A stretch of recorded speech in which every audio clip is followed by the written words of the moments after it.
Sa iba pa rin tampok na balita, 3 patay kabilang ang isang pulis habang 5 ang arestado sa Joint Law Enforcement Operation sa Sulu. Si Eli Dumabok sa detalye. Isang engkwentro ang sumiklab sa bayan ng Indanan, Sulu na nagresulta sa pagkasawi ng 3 katao kabilang ang isang pulis at pagkakaaresto ng 5 pang sospek matapos ilunsad ng pulis at militar ang operasyon laban sa kriminalidad at armadong grupo sa lalawigan. Naganap ang palitan ng putok sa sitio Talatak, Barangay Bato-Bato, Indanan, Sulu.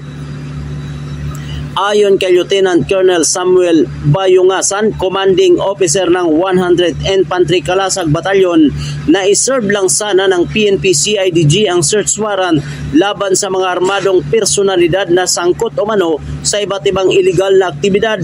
Pero nang makapasok na ang operatiba sa lugar, pinaputukan ito ng mga di-partitukoy na mga suspek na nauwi sa engkwentro. Sa gitna ng engkwentro, nasawi ang 2 di pa pinangalan ng suspek habang si Police Corporal Albacer Lumalag ay binawian ng buhay habang nilalapatan ng lunas sa ospital.